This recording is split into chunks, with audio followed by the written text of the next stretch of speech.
नमस्कार, मैं हूं जमीर अकमल। आप देख रहे हैं राजधानी का दरबार।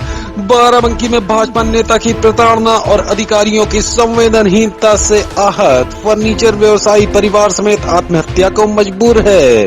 फर्नीचर व्यवसायी का आरोप है कि भाजपा नेता ने उससे 10,000 रुपए महीना की रंगदारी मांगी थी, जिसे न देने पर भाजपा नेता ने उसकी 3 दशक पुरानी दुकान तोड़वाकर जमीन पर कब्जा कर लिया।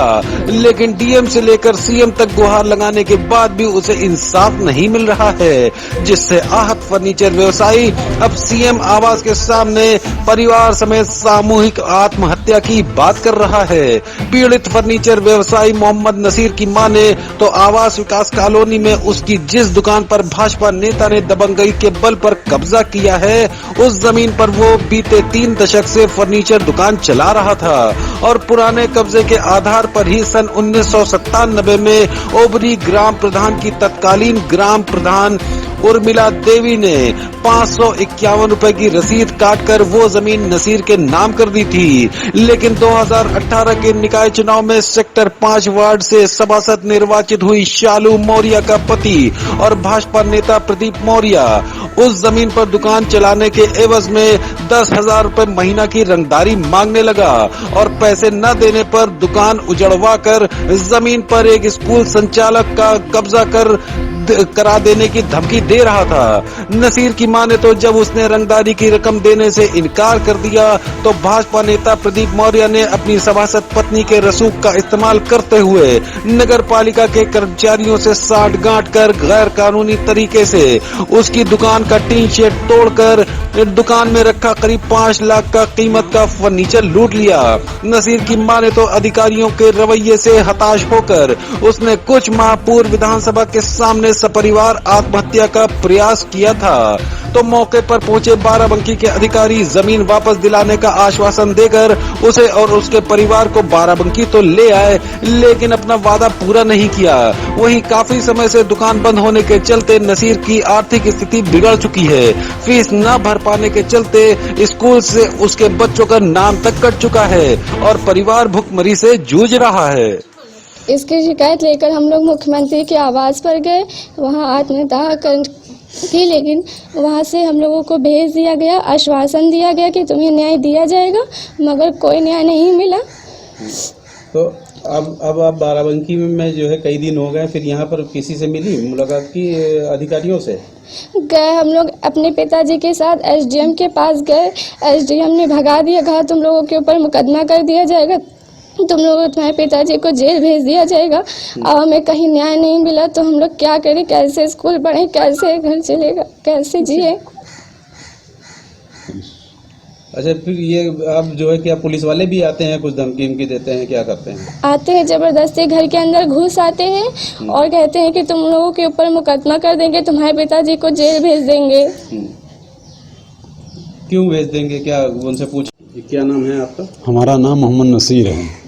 नसीर भाई, क्या मामला हुआ आपके साथ में, क्या हादसा हुआ पूरा? यह हमारा जय हिंद स्कूल के सामने हमारी फर्नीचर की दुकान थी, जिसमें हम अपन गरीब आदमी थे, कमाते खाते थे। हमको उर्मिला सिंह ने 1997 हमें पट्टा दिया था, इसलिए हम अपन वहाँ दुकान करे थे।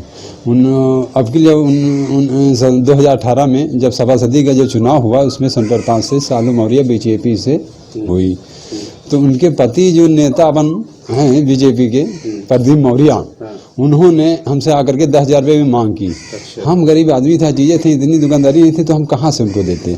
हमने मना किया तो उन्होंने कहा कि हमारी बहुत ऊपर तक पहुँच है चीज़ें हैं, अपन इसलिए कि हम तुम्हें बर्बाद कर देंगे, यहाँ से अब हम तुमको हटा के हम दम लेंगे। इसलिए उन्होंने हमारे पीछे पड़ गए। फिर एक बार आग भी लगवा दी हमारी दुकान में। उसके बाद पुलिस वालों ने आकर के अपन बुझाया भी। उसके बाद फिर आकर के फिर उन्होंने जय हिंद स्कूल वालों से मिल करके और उसके बाद पैसा उनसे ले करके, उसके बाद नगर पालिका के अधिकारियों से मिल करके, उसके बाद हमारी दुकान को, हमारी दुकान पर नहीं था, 11 जुलाई 2018 को हमारी दुकान लूट ली और टीन से गिरा दिया। अच्छा। तो फिर इसके लिए कंप्लेन करने के लिए गए थे?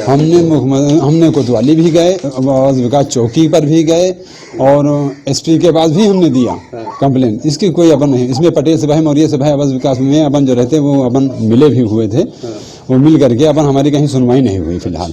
हमने फिर मुख्यमंत्री और राज्यपाल और अल्पसंख्यक सबको हमने रजिस्ट्री किया, कोई हमको जवाब नहीं मिला। उसके बाद हम एक बार डीएम साहब पास भी गए और अपर अधिकारी जो गुप्ता जी हैं, हमने धरना भी दिया। उन्होंने आश्वासन दिया नहीं तुमको रसीद देखा आपको ज़मीन देंगे, वो जगह देंगे, बच्चे अपन स्कूल जाएंगे, उसकी फीस हम दे देंगे।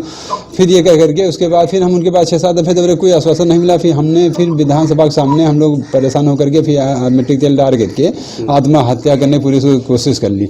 हमने माची जला लिया, अब जलाने ही जा रहे थे कि हम लोग मिट जाएंगे, जल जाएंगे, वो उसमें वहाँ पर अधिकारियों ने हमें पकड़ लिया। नहीं हम लोग वहीं पर जो है हमारा दबा ले गए थे और मिट्टी तेल छिड़क लिया था, हम जल जाते मर जाते, हमें न्याय नहीं मिला था। इतना हम लोग व्याकुल हो गए थे, कोई अधिकारी ने हमारी बात सुनी ही नहीं। वहाँ अधिकारियों ने क्या आश्वासन? अधिकारी यहाँ से डीएम उसके बाद नायब साहब और उसके बाद कानून गो नेपाल सब लोग गए, हमें हॉस्पिटल भी पहुँचा गया। तो वहाँ पर आश्वासन दिया कि नहीं तुमको वहीं जगह दी जाएगी, आपका नुकसान दिलाया जाएगा। वहाँ से हमको फिर वहाँ से लाया गया, ये आश्वासन दिया। वहाँ से हमको हॉस्पिटल से लाया गया तो सीधे कोतवाली लाया गया। कोतवाली में फिर पुलिस वाले हमारी यहाँ दुकान थी, वहाँ खड़े होकर वो फोटो खींच लिया। कानून गो नायब साहब सब लोग खड़े हो गए और फोटो खींच लिया। फोटो खींच करके कहले आपको कल न्याय देंगे। 2 रोज़ के बाद फिर आना, 2 रोज़ के बाद डीएम साहब पास गए हम, तो उन्होंने कहा तुम्हें हम जेल भेज देंगे 20-25 रोज़ के लिए, तुम्हारे दिमाग से हो जाएंगे। हमको खेद दिया गया, हम वहाँ चले आए।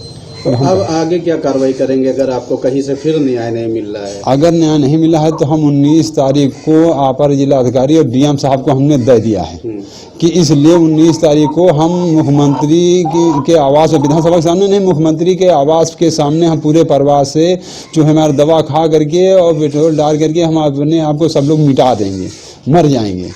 इसलिए हमने निर्णय लिया। अगर पुलिस ने रोकने की कोशिश की तो जहाँ पर पुलिस अगर रोकेगी हम वहीं पर खा लेंगे। हमारे चैनल को सब्सक्राइब करें व बगल में बेल नोटिफिकेशन को ऑन करें, जिससे हमारी हर लेटेस्ट न्यूज़ आप तक पहुंच सके सबसे पहले।